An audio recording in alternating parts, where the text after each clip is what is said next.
Muy buenas noches, un miércoles más, nosotros lo grabamos el día anterior, un miércoles más, como digo, aquí ahora, el programa que intenta durante media hora, 35 minutos, acercarle cualquier tema de actualidad que tenga influencia o esté relacionado, como digo siempre, al empezar con el municipio de Agüime, con la población del municipio de Agüime y por extensión, por supuesto, a la comarca del sureste y a la isla de Gran Canaria. Creo que el tema de hoy lo es y tiene esa característica. El tema que vamos a tratar, publicación del libro El Ayuntamiento de Agüime entre dos dictaduras. La presentación, como ustedes sabrán, el programa de las fiestas tuvo lugar, como digo, en las pasadas fiestas de Nuestra Señora del Rosario. En el comentario que hacer para introducir, pues se nos viene a la cabeza muchísimos temas, aunque se ha convertido habitual, por suerte, creo por lo menos, siempre es noticia la publicación de un libro, y más por estos lares, por esta isla, este archipiélago. Si además el autor es del propio municipio, pues creo que es doble satisfacción. La historia de Canarias ha estado relegada siempre a un segundo, yo me atrevería a decir que incluso tercero o cuarto plano, dentro de lo que es el sistema educativo y la información que a nosotros nos ha llegado, por lo menos cuando éramos más pollillos. Existen demasiadas lagunas en el conocimiento de nuestro pasado. Se necesitan estudiosos, investigadores, curiosos, que se acerquen a nuestro pasado, que lo recuperen y lo trasladen en forma de libro o en cualquier otro formato. Es necesario, es casi una obligación. El Ayuntamiento de Agüime entre dos dictaduras puede y debe ser un elemento, un documento en esta línea que estoy esbozando. Comenzamos aquí ahora para tratar, como digo, la publicación de El Ayuntamiento de Agüime entre dos dictadura.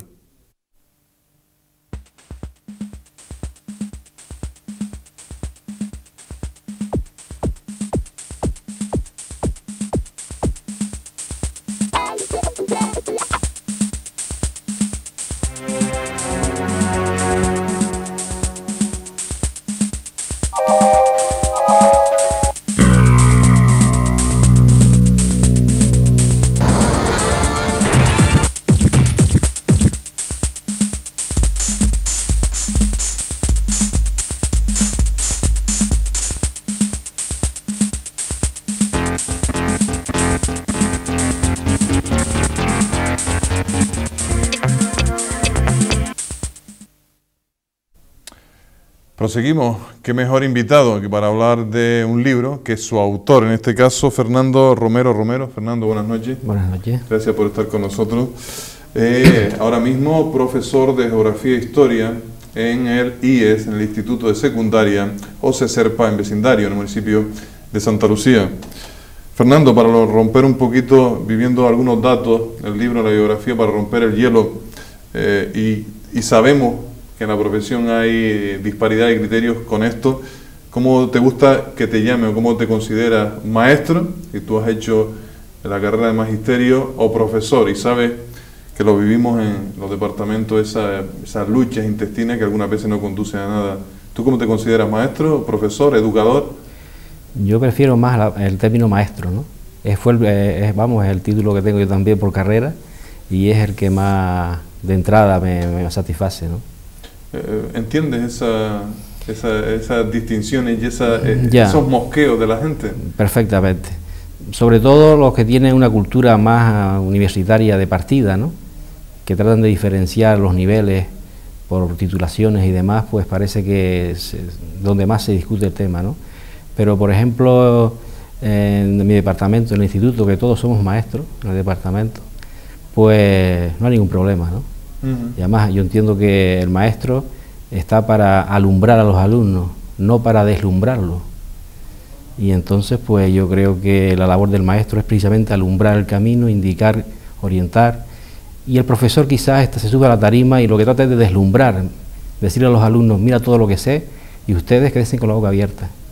Entonces yo entiendo que el concepto de maestro es más educativo y responde más a la realidad de lo que es la formación de un alumno, ¿no?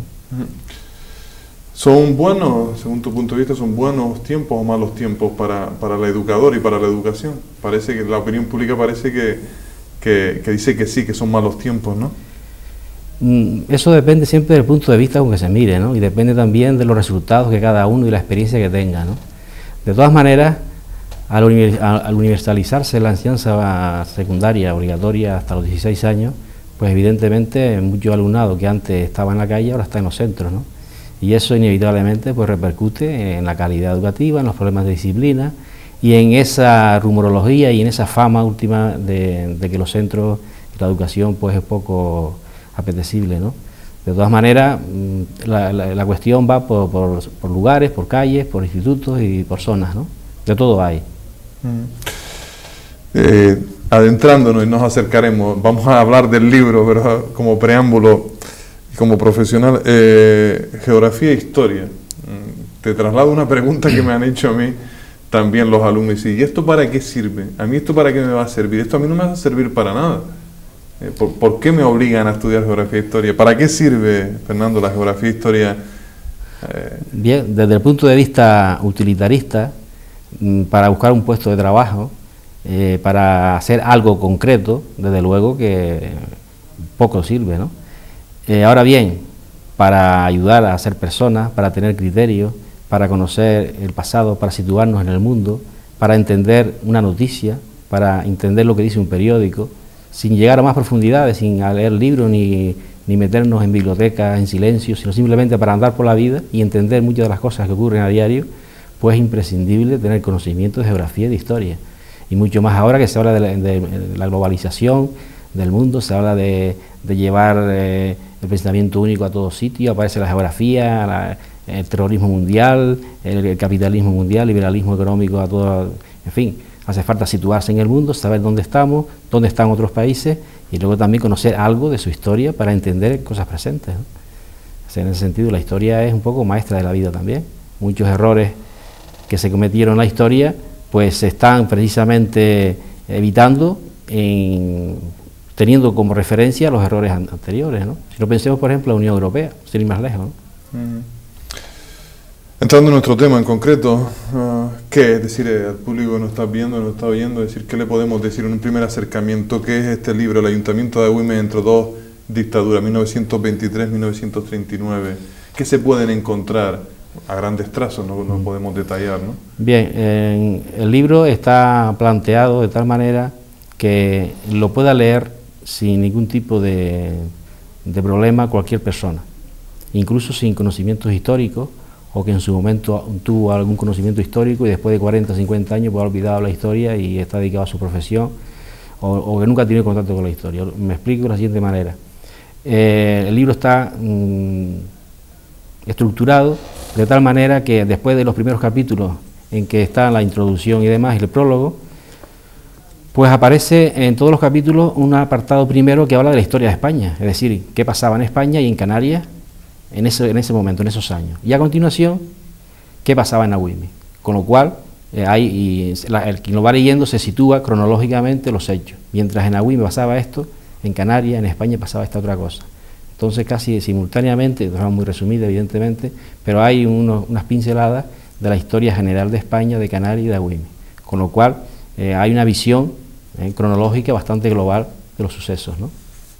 Es decir, que no sé, esa era la pregunta que te iba a decir, aparte de qué te vas a encontrar, la pregunta era, decir, y tú la has respondido, es decir, cualquier persona se puede acercar al libro, no es un libro para erudito, para especialistas. No, en absoluto. Además, he huido de eso y en la presentación que hago lo digo, el objetivo era la divulgación de los conocimientos de la historia de Agüime, ¿no? En este caso. Y para llegar a divulgar una cosa es necesario que sea asequible, ¿no? Entonces, para ser asequible es necesario contextualizar un poco dónde estamos, qué personas son las que a quién va dirigida y en función de eso establecer una estructura en el libro, ¿no? Y eso es lo que he pretendido. Algunos me han dicho que lo he conseguido y entonces pues eso me satisface, ¿no? Es un libro para utilizar de manual, para utilizar por lo menos de fuente en niveles educativos determinados. Historia de Canarias, historia de España relacionado con Canarias. ¿Sí? ¿El alumno podría acercarse a...? Sí, es decir, la bibliografía que he consultado a la hora de elaborar el libro, pues, por ejemplo, habla de Tuñón de Lara, se habla a nivel de bibliografía canaria, pues, yo qué sé, de los hermanos Millares, de Sergio de Agustín, de Santiago Casalos León, de profesores universitarios, se habla de, por ejemplo, también Francisco Trajano en el contexto de Agüime, es decir, que hay un libro que Osvaldo Brito también aparece citado varias veces, es decir, que a nivel universitario, lo que es, claro, resumidamente, pero yo creo que es una referencia bastante, por ejemplo, qué pasó en Las Palmas cuando se proclamó la República, cómo ocurrió eso, está recogido en el libro. Cómo ocurrió en Agüime también está recogido en el libro. Entonces hay historia de Canarias, de alguna manera, historia de Agüime y la historia de España, de cómo se proclamó la República a nivel de España, ¿no? Está recogido. Lo mismo pasa con el vino progresista, con el vino negro, en fin, las pinceladas fundamentales están dadas. ¿Por qué este periodo? ¿Por qué este tema, este periodo en concreto y no otro con referencia a la historia de Agüime y a la historia en general, pero en concreto a la historia de Agüime? Hombre, es que son relativamente, históricamente, la etapa abarca pocos años, pero con una movilidad de acontecimientos políticos importante. Y esto pues es atractivo para un historiador, puesto que puede observar los cambios, las mudanzas, la gente que permanece firme en sus criterios, en sus ideas, su comportamiento, y es una escuela de aprendizaje, es decir, cómo la gente ante situaciones diversas, unos cambian, modifican su conducta, otros permanecen fieles a sus criterios, a pesar de las consecuencias que le puedan acarrear, y todo esto pues ayuda a formar a una persona en su propia forma de ser, de pensar, de criticar las cosas y de sus principios, ¿no? ¿Qué es mejor, si cambiar y acomodarse o es preferible mantener unos principios? Eso es un planteamiento serio, ¿no? Sí, y incluso entendible, algunas veces no entendemos, la reflexión que tú haces, no entendemos, por ejemplo, el cambio de una persona, es decir, la tachamos de chaquetero o de que es lícito, ¿no? Es lícito por distintas circunstancias de la historia y de la vida personal cambiar de lugar, ¿no? O por lo menos de bando. Hombre, lo que pasa es que aquí cortamos cabezas muy rápidamente, exacto, ¿no? Exacto, los condicionantes personales muchas veces pues obligan a determinados cambios, ¿no? Está claro que ahí se ve perfectamente que en la época de la República la propia Corporación de Agüime, en el Bienio Negro, pues tuvo que ser un poco camaleónica, ¿no? Tan camaleónica que en el año 35, cuando se celebra el primer aniversario de la Revolución de Octubre, en Agüime viene el ejército a hacer maniobras. Y sin embargo, en ese momento todavía esa actuación, por ejemplo, no es nada de izquierda. Y el alcalde de la Corporación de Agüime era del Partido Republicano Federal de Franchi Roca, que era de izquierda. Sin embargo, las circunstancias en ese momento obligaron un poco a salvar el pellejo, ¿no? Y aparte también de que en Agüime habían dos partidos organizados en ese momento, que era el Partido Republicano Radical de Guerra del Río, el rusista, ¿no?, junto con el de Franchi Roca. Entonces, claro, la presión del Partido Republicano Radical, más conservador, más de derecha, pues en ese momento donde estaba a nivel general, a nivel de gobierno, estaba la SEDA gobernando y la derecha, y con las presiones del momento, pues salvar un poco el pellejo de esa manera, ¿no? Y en historia fundamentalmente, es decir, no hablar con generalidades de la distancia histórica, sino el contexto y situarse en él, ¿no? Hablabas antes un poco de la estructura, ¿la puedes remarcar más? Es decir, hay un prólogo, hay una situación histórica o demográfica de Agüime. Sí, inicialmente en el prólogo, Agustín Millares Cantero, que presentó el prólogo, el libro, pues habla un poco, habla de cómo fue en esa época la situación a nivel insular, o sea, partiendo de la realidad municipal de Agüime, se eleva sobre determinados municipios donde está viendo lo que pasaba y hace alguna comparación referente a lo que está pasando en otros pueblos como Agaete, Galdar, Guía, Moya, etcétera, ¿no? Y luego se ve también, claro, evidentemente no aparecen los hechos, los acontecimientos históricos como un paracaídas de golpe, ¿no? Tiene unos acontecimientos previos. Y entonces está la época de la restauración, el sistema canovista que estaba ya haciendo aguas por todas partes, el sistema caciquí que estaba fracasando a nivel general, y todo esto hace referencia también a Agüime. Perdona, Fernando, que nos sirven de colchón imágenes de la presentación, esa presentación que decíamos al principio, que tuvo lugar como un acto más dentro de las fiestas del Rosario pasada. Decías, no te quería cortar el tema de toda la estructura, decía, terminaba. Sí, no, de que... Sobre todo muy, decía al principio, estaba mirando ahora, como muy didáctica, ¿no? Como muy pedagógica, es decir, marcar el contexto general de lo que estaba ocurriendo a nivel general para después llegar a lo más concreto que es Agüime, ¿no? Ahí a partir del tercer capítulo. Los dos primeros capítulos hablan del contexto demográfico, económico, histórico de Agüime, nacimiento de Agüime, como población, como núcleo, la parroquia, la época del señorío, un poco todo el proceso muy resumido, ¿no? Hasta llegar a que cuando termina el tema del señorío y aparece el caciquismo, ¿no? O sea, Agüime fue un pueblo que durante siglos estuvo dominado por un señorío feudal, reminiscencias feudales. Todo señor tiene su vasallo, y la población de Agüime era, vamos, rendía vasallaje y pleitesía al obispo, que era el señor de Agüime, y al clero, al párroco y a los dominicos, que eran un poco los señores de Agüime. Y esta fórmula secular de dominio de los campesinos en Agüime fue sustituida al término del señorío, a partir del año 37 del siglo pasado, fue sustituida por el sistema caciquil. Es decir, las desamortizaciones y todo el proceso posterior, en Agüime se fue sustituido el señorío episcopal por el caciquismo. Y entonces del obispo pasamos a los Melián Alvarado, cuyo líder a final de siglo ya sería don Juan Melián, que fue el máximo representante del caciquismo en Agüime, y que entroncaría en Las Palmas con León Castillo y con los Macieu, con Manrique del Ari y demás. Y entonces tenía su sexto de voto, lo tenía en Agüime y Genio, en la comarca de aquí. Y el Muñidor y los pucherazos electorales, quienes estaban siempre de la mano de don Juan Melián. Entonces, claro, todo esto hay que conocerlo, y cuando se habla de señorío parece que estamos hablando de algo tremendo, enorme, algo elevadísimo. Para el pueblo de Agüime, el señorío fue una servidumbre. Es decir, todos sabemos históricamente que los señoríos feudales era precisamente eso, ¿no? Sin embargo, las islas de Realengo tenían unas libertades superiores. Pensemos, por ejemplo, en el caso de Agüime, el motín de Agüime. El motín de Agüime tuvo lugar en Sardina. ¿Por qué? Porque Sardina no pertenecía al señorío, eran tierras de Realengo. En el señorío no se movía nada. O sea, la presión y la sumisión era total. Entonces, todo esto hay que tenerlo en cuenta para entender la historia y dejarnos de mitificar los señoríos y este tipo de cosas, ¿no? Sí, con el tiempo, cuando no se conoce, se cambia, incluso se transforman las cosas que parecían negativas en positivas. ¿Cómo se conjuga tu profesión actual de profesor, de maestro de instituto con el tema de investigación? Difícil pareja, ¿no? Es muy difícil porque hay que tener en cuenta que culminar la obra de un libro lleva muchos pasos previos, ¿no? Muchas horas de trabajo, anodino muchas veces, difíciles otras veces muy ilusionantes, pero con muchos altibajos, y entonces, claro, es un problema porque si no estuviese en la enseñanza, pues tendría un tiempo valioso para la investigación, y entonces un libro se podría trabajar de una manera diferente, ¿no?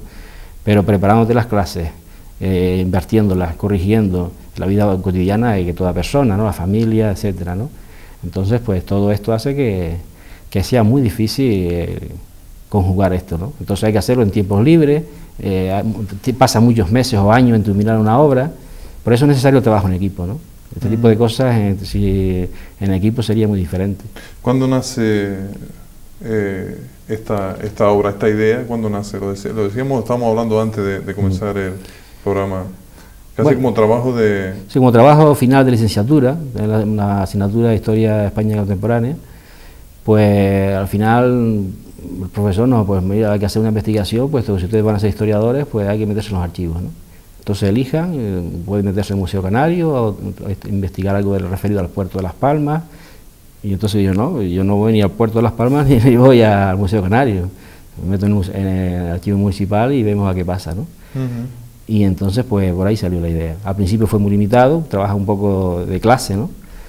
Y posteriormente pues surgió la idea de abarcar una etapa que era bastante movida, interesante, y entonces pues ahí seguimos durante años dándole vueltas al tema, ¿no? Decías antes momentos buenos, momentos entusiastas, y los momentos malos, ¿cómo sigues adelante, por ejemplo, con un trabajo como este? ¿Qué te lleva a seguir? Hombre, te llega a seguir ¿El publicarlo? No publicarlo, no. Yo creo que es como un hobby, ¿no?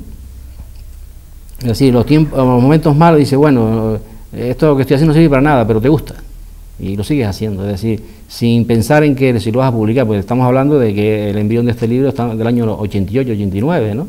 Y estamos en el 2001, es decir que, vamos, si te vas a plantear eso porque quiero publicarlo, pues Claro. Evidentemente no sale, ¿no?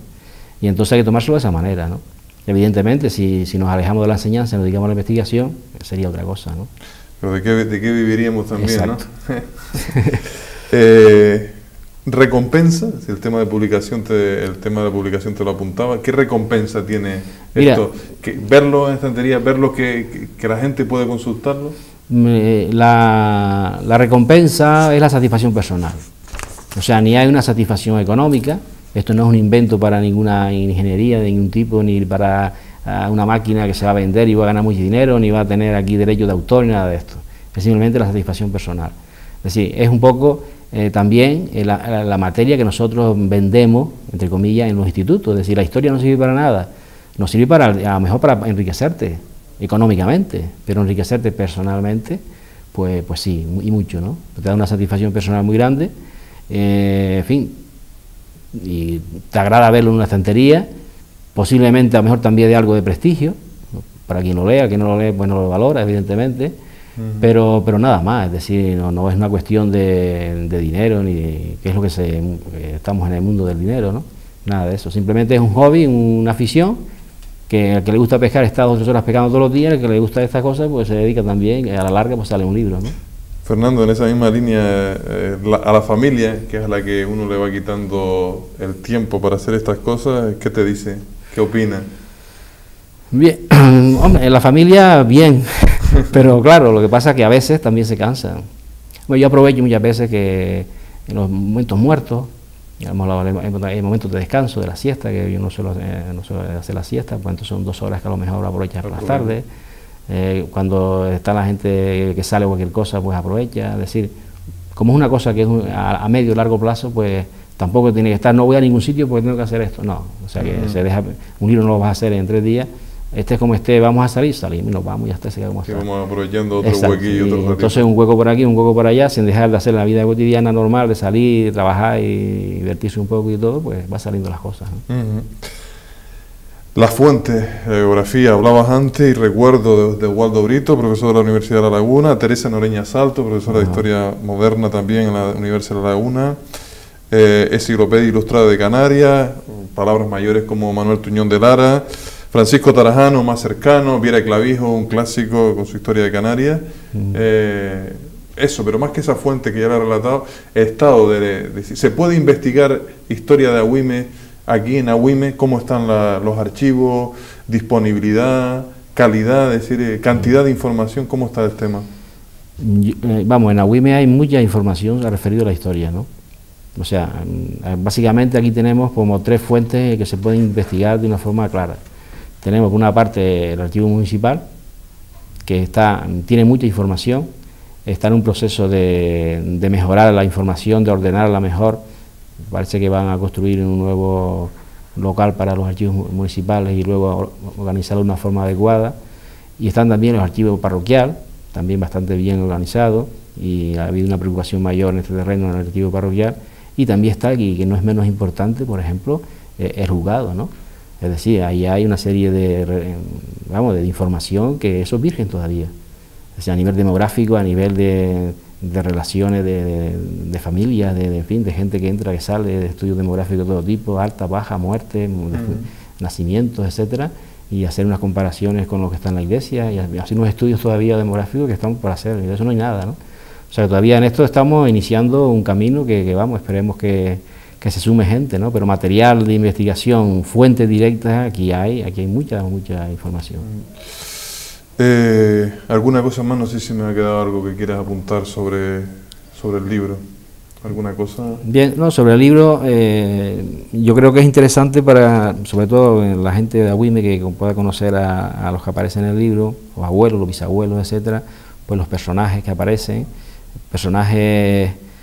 la fotografía, facilidades para conseguir fotografías de personajes. Hablabas de Juan Alvarado, hay fotografías. ¿De dónde? ¿Es fácil localizarla? Personalmente a mí me es difícil. Lo que pasa es que la colaboración de Vicente Hernández pues ha sido importante, ¿no? En este sentido, ya lo apunté en el día de la presentación, yo creo que habría que pensar también en una historia de Agüime del siglo XX en imágenes, con un comentario histórico de los personajes, de los acontecimientos de la época y demás, y sacar un libro de imágenes del siglo XX de Agüime. Yo creo que con la bolsa de fotos y la colección que tiene, que se está cada vez aumentando, pues yo creo que es interesante pensar en eso también, ¿no? O sea, no hay mucho, pero yo creo que con lo que hay se puede hacer también una publicación en este sentido, ¿no? Casi para terminar, Fernando, estado actual, lo decía al principio de la introducción, estado actual de la historia de Canarias, pero sobre todo en los centros educativos. ¿Tú comulgas con la idea de que Canarias, tierra sin frontera, o historia de Canarias esté como optativa? Se habla de los localismos, de la autonomía, de lo propio para ir a lo general, y en el currículo, y vemos que en el currículo de Canarias, estas dos asignaturas, estas dos áreas, estas dos materias, como lo queremos llamar, son optativas. Es decir, se puede dar la circunstancia, a mí me parece gravísimo, que un alumno o una alumna en Canarias, en los centros educativos en Canarias, no vean historia de Canarias nunca, y lleguen a la universidad y terminen la universidad. Es que no es que sea de la circunstancia, es que se está dando ya.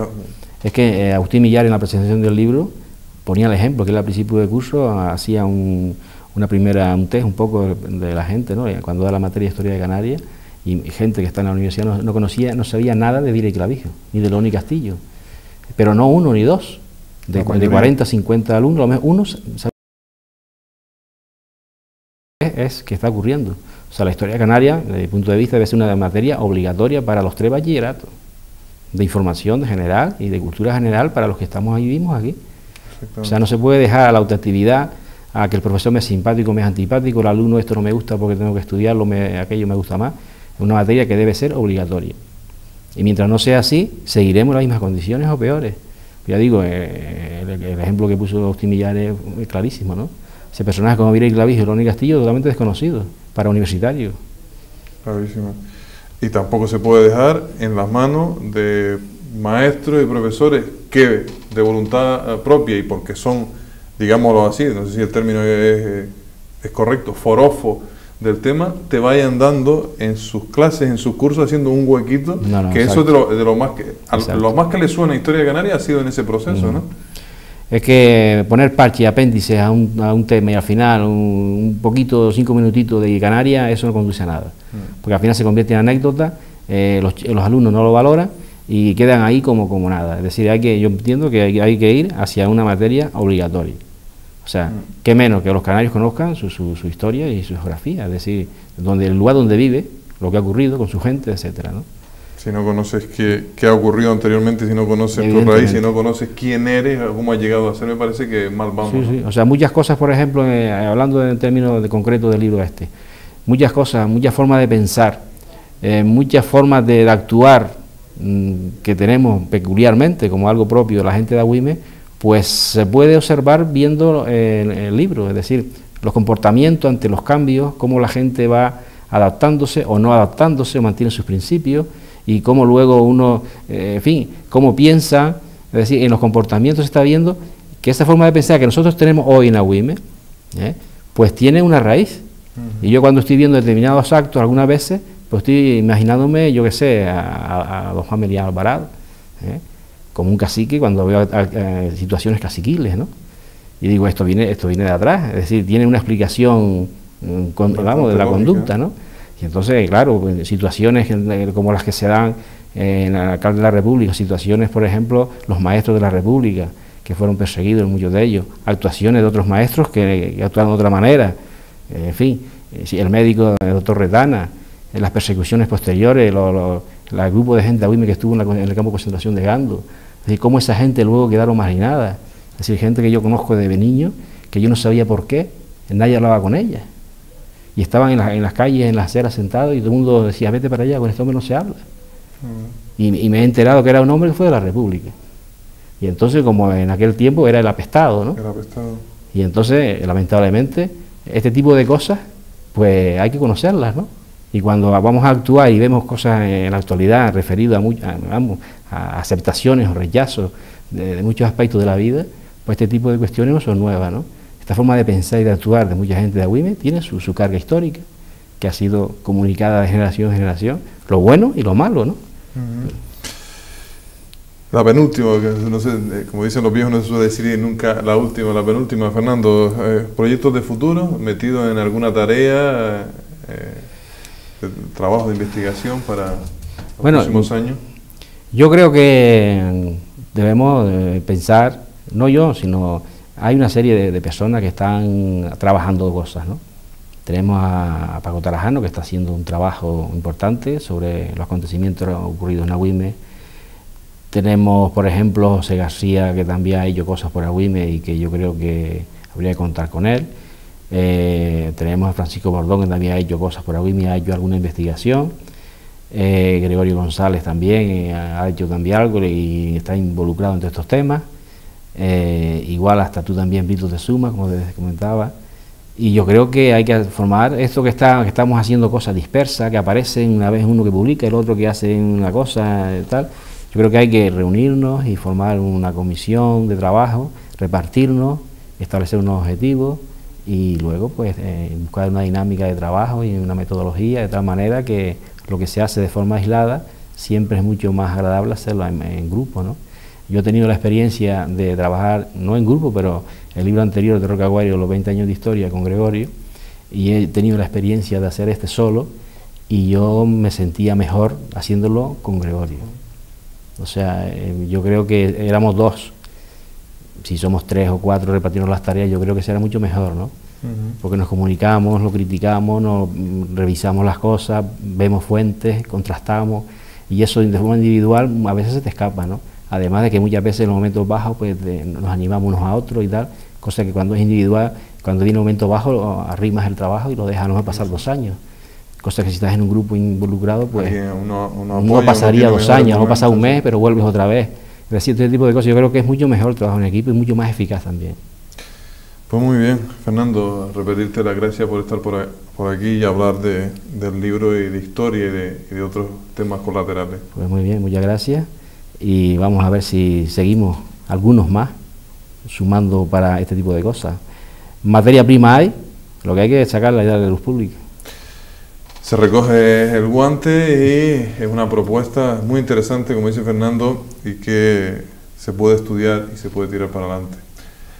Nosotros nada más, hemos estado hablando de historia, de geografía, del pasado, de la memoria de los pueblos y en este caso de la memoria que hay que recuperar, que hay que refrescar, que hay que tender al viento para conocernos en el presente. Nosotros volvemos a vernos, si ustedes lo tienen a bien, el próximo miércoles. Sean felices.